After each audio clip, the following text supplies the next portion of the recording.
Bonjour tout le monde. Je ne sais pas s'ils m'entendent à distance ou pas. C'est bon. Donc, bonjour à ceux qui sont à distance et ceux qui sont en présentiel. Donc, comme l'a bien mentionné Maximilien, cette conférence va... Vous m'entendez bien là? Donc, sur la première table ronde, il s'agira en fait de la technologie au service d'une finance plus transparente. On a 3 speakers.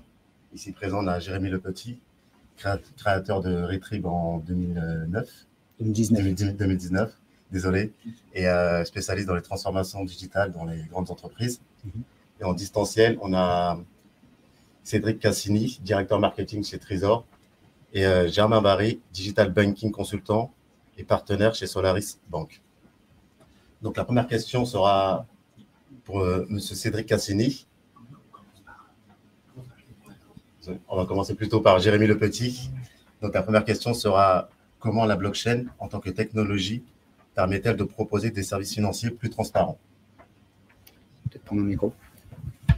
Est-ce que vous... Je ne suis pas sûr que les micros marchent, en fait. Ouais. D'accord, c'est pour en ligne.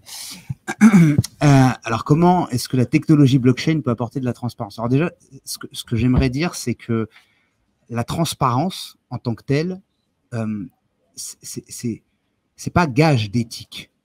C'est un outil au service de l'éthique. C'est pas parce qu'on est transparent qu'on est fondamentalement éthique. On peut parfois être transparent et ça peut être nuisible à un écosystème, ça peut être nuisible à un service d'être trop transparent parce que on va peut-être nuire à la vie privée de nos utilisateurs. Vous avez un certain nombre de GAFA qui sont très transparents dans les données qu'ils transmettent à un certain nombre de providers de données qui les réexploitent.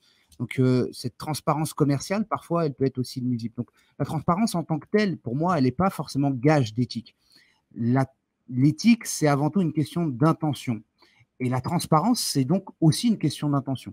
C'est quelles sont les intentions derrière la transparence qu'on essaie de mettre en place sur les solutions, sur les outils, sur les services qu'on est en train de mettre en place. Et la technologie, en tant que telle, peut apporter des solutions de transparence, peut permettre, en tant qu'outil, d'améliorer sa transparence et d'amplifier la transparence des solutions qu'on développe, mais ce n'est pas du solutionnisme technologique. Ce n'est pas parce qu'il y a la technologie qu'on peut ou qu'on arrivera à être plus transparent. Parfois, on est dans des situations où, je prends souvent cet exemple, mais en réalité, dans l'écosystème actuel, voire dans l'écosystème antérieur, on aurait pu parfaitement décider d'être beaucoup plus transparent. Je pense que le sujet sera abordé juste après sur le sujet de l'open banking, mais beaucoup de mes camarades qui travaillent sur ces problématiques d'open banking se heurtent, malgré une réglementation favorable, à des soucis de transparence par manque de volonté. Tout le monde veut la transparence des autres et beaucoup, en réalité, cherchent à être le plus opaque possible avec leurs propres données. C'est-à-dire qu'on veut toujours que les autres soient transparents. Et souvent, on est face à des acteurs qui eux-mêmes essayent de freiner l'accessibilité à un certain nombre d'informations de leur côté. Donc, la transparence, c'est une question d'intention. Et derrière ces intentions, finalement, on se rend compte qu'on aurait pu tout à fait avoir des acteurs de l'écosystème financier actuel, antérieur, donc qui préexistent depuis des dizaines et des dizaines d'années, qui auraient pu s'avérer être beaucoup plus transparents. On pourrait tout à fait imaginer que McKinsey décide de donner accès à l'ensemble de ces flux à l'administration fiscale française. On pourrait imaginer recevoir encore un mail. On pourrait imaginer que des grandes banques françaises décident de faciliter l'accessibilité aux données comptables d'un certain nombre d'acteurs qui ont été, je ne sais pas, mentionnés dans les Pandora Papers ou dans les différents scandales financiers récents. Donc la transparence, c'est avant tout une question d'intention. Est-ce qu'on veut être transparent et pourquoi on veut l'être? Mais ce n'est pas une fin en soi, parce que parfois, il faut savoir aussi réfréner cette transparence, parce que, et je prends l'exemple de la blockchain, parce qu'on arrive sur ce sujet technologique qui est plutôt mon sujet, la blockchain, elle est transparente dès lors qu'elle est publique, mais elle est transparente à un certain niveau, à un certain degré. Tout n'est pas accessible sur la blockchain. Les transactions le sont, mais les transactions sont pseudonymes. On connaît l'identité des wallets, on ignore, sauf en cas de KYC, et on tend vers une KYCisation de cet écosystème, massive, parce que la réglementation cherche à connaître absolument qui est derrière justement chacune des transactions. Mais dans l'absolu, ce sont des transactions dans des blockchains publiques qui sont pseudonymes. On connaît les wallets, on ignore qui se trouve derrière ces wallets. Et donc, on a un certain degré de transparence. Mais ce degré de transparence, il est aussi intéressant parce que les solutions que je développe, moi, avec Retrieve, me permettent de faire du paiement on-chain tout en m'appuyant sur une infrastructure off-chain traditionnelle via des solutions de banking as a service, justement. Et la partie on-chain, si elle est pseudonyme, eh bien, elle me permet d'assurer la transaction du quotidien entre un utilisateur et un commerçant, par exemple, mais je n'ai aucune envie que le commerçant soit capable d'identifier, grâce à cette transaction on-chain, donc publique, l'identité de son client. De la même manière, je n'ai pas envie qu'un utilisateur lambda soit capable d'identifier, parce qu'il a retracé sa transaction, le commerçant dans lequel il a été, et donc de pouvoir remonter sur l'intégralité de son chiffre d'affaires. Parce qu'il y a aussi un devoir de protection de la vie privée des utilisateurs. Et donc, la transparence, parfois, il faut savoir où on positionne le curseur. Et quand on parle de la blockchain, le curseur, pour moi, qui était jusqu'à présent le curseur phare, c'était la pseudonymisation des transactions. Là où aujourd'hui, on a une réglementation, et c'est pour moi problématique, qui tend vers une transparence totale de ces transactions, une transparence totale des identités, et donc une accessibilité à la fois pour les régulateurs, mais également pour les acteurs financiers qui seront derrière, de pouvoir connaître l'identité précise de chacune des transactions dès lors, et chacun des émetteurs de ces transactions dès lors que ça se situe sur une blockchain publique. Pourquoi je parle de blockchain publique? Parce que la blockchain, encore une fois, je réfute la notion de solutionnisme technologique. La blockchain ne va pas résoudre toutes les problématiques d'éthique et de transparence. Elle apporte un certain nombre de paramètres et de caractéristiques qui nous permettent de l'utiliser dans une logique de solution plus éthique et peut-être parfois aussi plus vertueuse, parfois aussi beaucoup moins vertueuse, il faut le dire. L'écosystème blockchain a aussi sa face sombre, et elle est particulièrement dense. Mais ce qui est intéressant avec cette technologie, c'est qu'on va pouvoir, sur les blockchains publiques, permettre d'apporter davantage de transparence tout en y ajoutant une couche de sécurisation et de scalabilité qui va être intéressante. Maintenant, il existe différents types de blockchains. Vous avez des blockchains publiques comme vous avez des blockchains privées. Vous avez des tokens qui vont être des tokens aussi permissionnés.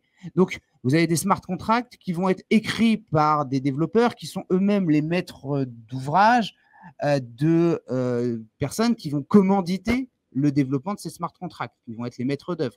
Donc, plutôt l'inverse, c'est les maîtres d'œuvre qui commanditent aux maîtres d'ouvrage. Mais toujours est-il que c'est encore une fois une question d'intention. Est-ce que le maître d'ouvrage porte des intentions, que ce soit sur la transparence ou que ce soit sur les questions d'éthique? Est-ce que le maître d'ouvrage porte des intentions qui tendent vers ces objectifs-là? Et ensuite, est-ce que le maître d'œuvre tend également, ou en tout cas confirme cette intention? Parce que vous pouvez avoir de louables intentions, mais qui sont codées, tout le monde connaît maintenant la maxime the code is law, le code est la loi. Vous pouvez avoir quelqu'un qui spécifie quelque chose à un développeur, et ce développeur décide intentionnellement d'en changer la nature, soit pour défendre, pour aller dans des intérêts qui lui sont propres, soit parce qu'il a décidé que l'intention initiale n'était pas correspondante à sa propre intention. Donc il y a toute cette chaîne finalement qui est à contrôler, qui est à auditer, pour que les intentions qui soient données au code et à la blockchain qui est derrière, eh bien, tendent vers l'objectif initial. Je ne sais pas si ça répond à la question, mais voilà, il n'y a pas de solutionnisme technologique. Il y a juste des intentions qui sont derrière, et ensuite, il y a des outils qui sont à disposition. La blockchain est un de ces outils. Je pense que ça répond entièrement à la question, mais on le verra dans la question-réponse à la fin de la table ronde. En tout cas, c'était très clair, et je vous remercie beaucoup. Merci. Donc, on va passer à la seconde question qui s'adresse à Cédric Cassini, je le rappelle, directeur marketing chez Trésor. Donc, qu'est-ce que l'open banking? La transparence est-elle une volonté de la clientèle ou est-elle le fruit de la réglementation? La question en ligne, c'est Jérôme. Donc, la question, là, finalement, sera pour Germain Barry, qui est Digital Banking Consultant et partenaire chez Solaris Bank. Donc, la question est la suivante. Qu'entend-on exactement par transparence? Pourquoi considérer la transparence comme économiquement positive, notamment pour les institutions financières? C'est ça, merci beaucoup. Et c'est un plaisir en tout cas de vous rejoindre ce matin. Quand on parle de transparence, moi en tout cas, je vois la transparence comme toute initiative ou projet qui cherche à mettre en avant en fait, la simplicité ou l'accès à l'information à travers leur modèle. Donc je pense qu'on l'a vu notamment à travers pas mal de plateformes technologiques comme Amazon dans l'e-commerce, comme Uber dans le domaine de la mobilité ou Airbnb, etc., qui vraiment ont réussi à améliorer la manière dont on fonctionne et ont réussi à apporter vraiment une information de manière transparente, plus simple et aussi plus instantanée. Donc, ce qui effectivement améliore les services rendus aux clients et qui donne aussi, notamment à travers la transparence. Donc, quand on parle en tout cas de mon domaine, plutôt dans la finance digitalisée ou la fintech, je pense que c'est là où les néobanques ou les fintech ont vraiment réussi à se distinguer plutôt que les banques classiques. Par exemple, la transparence sur leur offre, sur les produits, transparence sur les frais ou la compréhension de leur tarification, meilleure transparence aussi sur la communication, parfois même sur leur politique d'investissement ou la politique globale de la compagnie, en termes de confidentialité des données aussi. Donc voilà, je pense que en un mot, je pense que c'est la transparence. Pour moi, c'est un peu cette transformation de la relation entre les clients et leur banque. Ce qui crée un monde ou une banque plus simple, si vous voulez.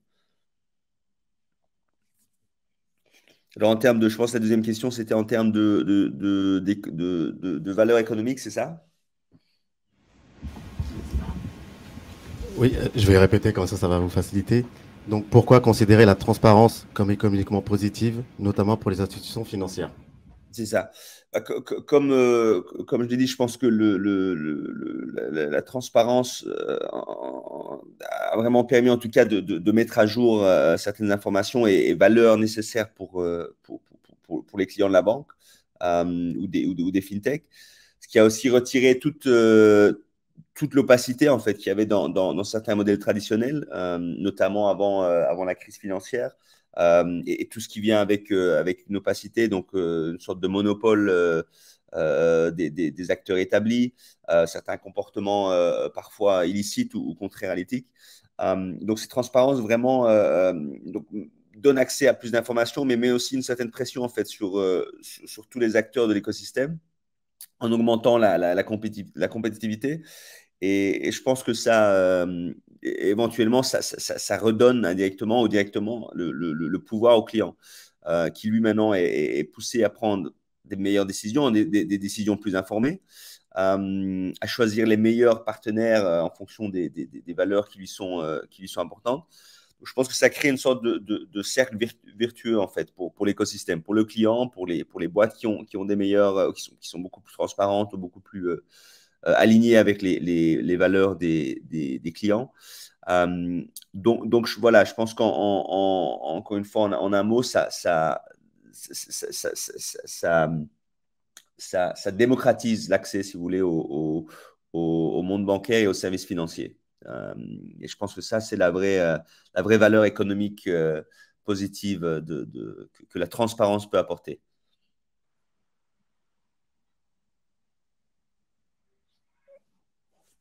Cette intervention. Je vais laisser la parole à Awa pour la suite de cette table ronde. Donc, bonjour à tous et merci à tous les speakers de s'être rendus disponibles pour participer à cette conférence. Donc, on va interroger le dernier speaker de la table ronde qui est Monsieur Cédric Cassini. Vous êtes là, Monsieur Cassini? Bonjour, Laure Boutron. Je vais remplacer Cédric Cassini qui a un souci de connexion. Donc, je suis Global Head of Marketing and Communication. Bien. Ben, merci pour votre présence. Alors, nos deux présidents speakers ont abordé la question de la transparence comme une question d'intention et de système qui est plus positif économiquement. Et nous, en fait, on a une question supplémentaire, et c'est sur l'open banking, parce qu'en fait, on se rend compte que la question de la transparence, c'est pas seulement un sujet de positionnement stratégique, c'est aussi un sujet qui est poussé par le régulateur. Donc, la question qu'on a à vous poser, c'est qu'est-ce que l'open banking au final ? Et est-ce que la transparence est une volonté de la clientèle et donc un positionnement en face des fintechs, ou est-ce que c'est le fruit en fait de la volonté du régulateur ? Oui, tout à fait. Alors, donc pour redonner un petit peu d'éléments de cadre, il faut effectivement comprendre que la directive sur les services de paiement au niveau européen a permis l'avènement de plus de transparence, puisque cela a permis notamment l'open banking. La directive sur les services de paiement, elle a permis à des établissements non bancaires de proposer des services bancaires. Et en ça, certains acteurs sont venus se positionner sur des services à valeur ajoutée, notamment aussi dans l'objectif de renforcer la concurrence entre ces acteurs bancaires. C'est à ce moment-là qu'on a donc participé, vu l'émergence des fintechs.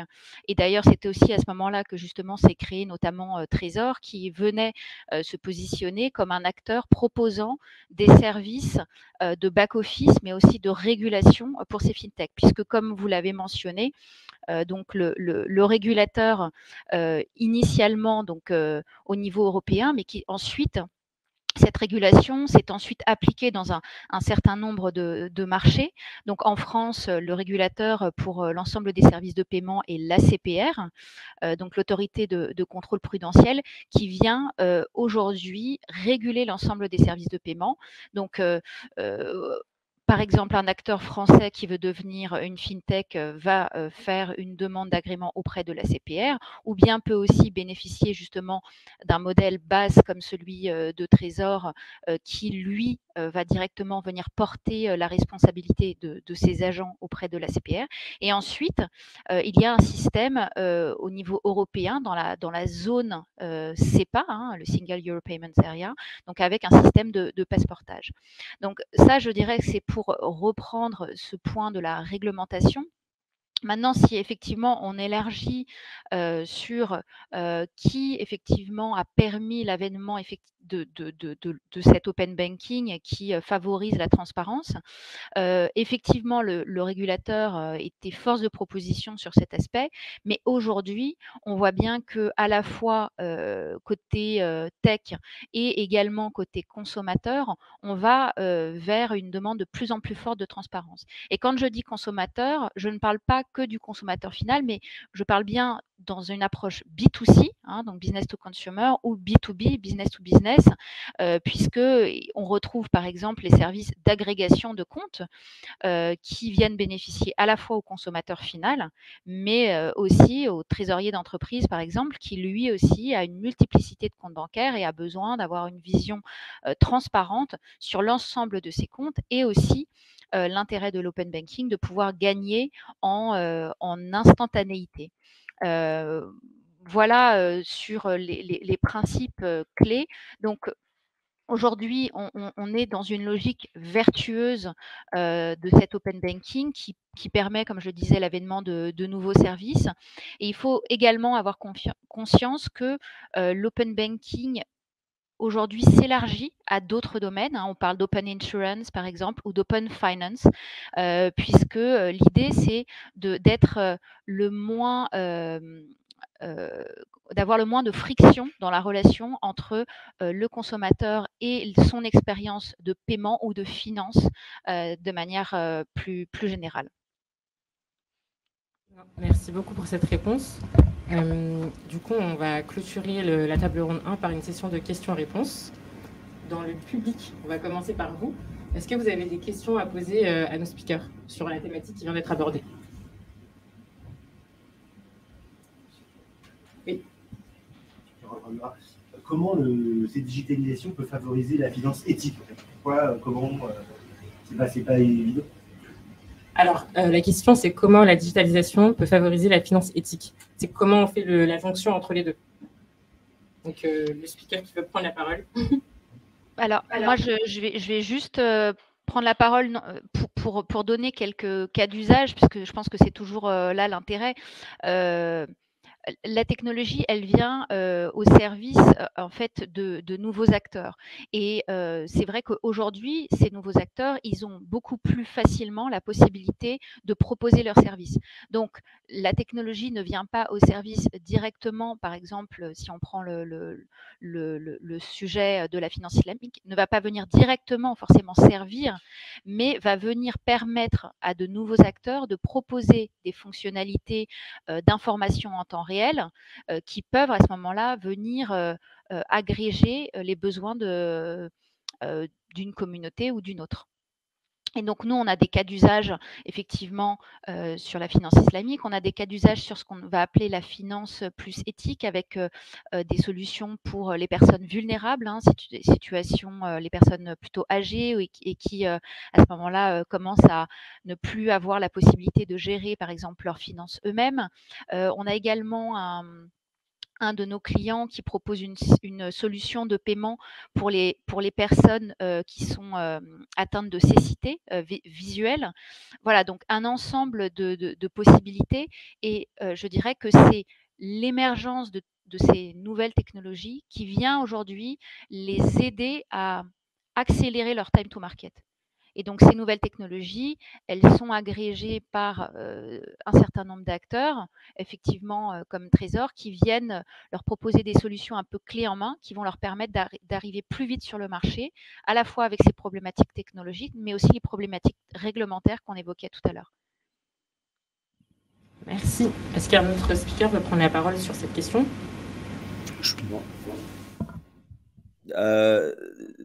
Germain de Solaris Bank. Non, tout à fait d'accord avec ce qui a été dit. Je pense que c'est vraiment la démocratisation un peu de ce qui découlait sur ce que j'avais partagé un peu sur la valeur économique de la transparence. Je pense que c'est l'accès à la démocratisation des services financiers et qui permet vraiment un accès plus libre et plus favorable à différents groupes ethniques et aussi je pense que on avait aussi beaucoup de néobanques qui avec des politiques, avec une grande transparence aussi sur leur politique d'investissement. Je pense notamment je pense qu'on a Helios Bank en France, on a Tomorrow Bank en Allemagne et d'autres maintenant en Europe qui sont totalement transparentes sur la façon dont ils gèrent notre argent, dont ils investissent à des causes ou à des projets beaucoup plus aussi éthiques comme l'environnement et d'autres. Merci beaucoup, Monsieur Le Pécy. Oui, je compléterai juste parce que je suis assez aligné avec ce qui vient d'être dit. C'est des outils qui sont au service d'une nouvelle génération d'entrepreneurs. Je pense que c'est aussi des outils qui sont au service des anciennes générations d'entrepreneurs, ou plus exactement des entreprises existantes. Donc, il n'y a pas de bon moment pour chercher à devenir plus éthique. Et être plus éthique, c'est une sorte de quête perpétuelle. Si à un moment donné, on pense on est devenu éthique, c'est qu'on se trompe. On doit en permanence chercher à améliorer son éthique. Et l'éthique est aussi quelque chose de très subjectif. Donc, ça dépend des points de vue des uns et des autres. Donc c'est des outils qui sont au service de ces nouvelles intentions-là. Et je pense qu'il y a, pour le coup, et c'est peut-être pour ça qu'on pense aux nouveaux entrepreneurs et à ces nouvelles fintech, je pense qu'il y a une conscience collective qu'il faut améliorer les choses et que la finance, de manière générale, a un rôle à jouer prépondérant. On est dans une hyper-financiarisation de nos sociétés et c'est devenu un peu l'alpha et l'oméga de nos environnements. Et donc, c'est l'acteur qui doit jouer un rôle prépondérant dans les enjeux qui sont les nôtres. Et il y a toute une nouvelle génération d'entrepreneurs qui essaient de porter le flambeau. Et tous ces outils sont à la disposition, que ce soit la blockchain, que ce soit les plateformes de banking as a service. Toute cette nouvelle réglementation vient faciliter l'émergence de ces intentions-là. Il y a aussi, mais il faut le dire, il n'y a pas que des belles intentions, mais ces outils-là facilitent en tout cas la démocratisation de ces initiatives. Voilà. Merci pour vos réponses.